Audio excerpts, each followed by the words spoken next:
ঈদের সময় প্রত্যেক বাড়ি ও অফিস থেকেই কোনো না কোনো স্টাফের থেকে লাচ্ছা পেয়ে থাকে। আর লাচ্ছা খেতে কিন্তু আমাদের দারুণ লাগে। আর আজকে ও এনেছে অফিস থেকে, এটা তো এসেই সঙ্গে সঙ্গে আমাকে বললো যে এটা বানিয়ে দাও। আর আমি তো মিল্কশেকের রেসিপিটা তোমাদের সঙ্গে শেয়ার করেছি, সবেমাত্র সেটা বানিয়ে উঠলাম আর ও এসে বলছে একটু বানিয়ে দাও। আর দেখি লোভ সামলানো যাচ্ছে না, কালারটা দেখে সত্যিই আমারও তাই। তো অজ্ঞতা বাড়িতে তো দুধ নেই, তো আমি একটু মিল্কশেক বানিয়ে নিয়েছি, আমার ভাগ্যে যে দুধটা ছিল। এখন কি হবে, কিন্তু আমুল মিল্ক আমার বাড়িতে সব সময় থাকে। তো ও বললো দাও, সেইটা দিয়েই বানিয়ে দাও। তো প্যাকেটটা খুব ভালো করে কিন্তু প্যাকেজিং ছিল, আনবক্সিং করে নিলাম। আর উপরটা দেখো কি সুন্দরভাবে ডেকোরেশন করেছে, আমন্ড বাদাম, পেস্তা বাদাম, আর আছে কেশর, আর একটু ড্রাই গোলাপের পাপড়ি। আর এটাতে তো ছিল, বাকিগুলো আমি একটু ঘুরিয়ে দেখলাম যে বাকিগুলো তো ছিল না। আর এখানে কিন্তু লেখা ছিল যে কোনো রকম ফুড কালার নেই। আর আজকে একদম সিম্পলভাবে যেটা বানায় সেটাই দেখাবো। তোমরা কীরকমভাবে খেতে পছন্দ করো সেটা কিন্তু কমেন্ট করে জানাবে।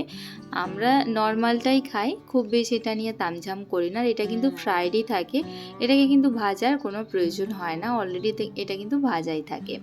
তো চলো আজকে আমরা বাড়িতে বানিয়ে খাই সেটাই আজকে তোমাদের সঙ্গে শেয়ার করি। তো কোনো রকম তামঝাম ছাড়াই ভীষণই ইজি এটা বানানো।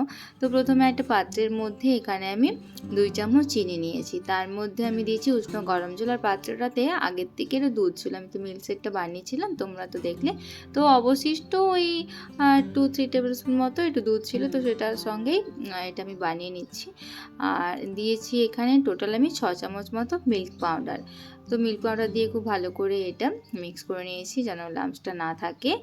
তো এইভাবেই কিন্তু আমরা বানিয়ে খেয়ে থাকি। আর এটা কিন্তু ফোটানোর কোনো প্রয়োজন নেই। দুধটা জলটা ভালো করে গরম করে নিয়ে দুধটা বানিয়ে নিতে হবে।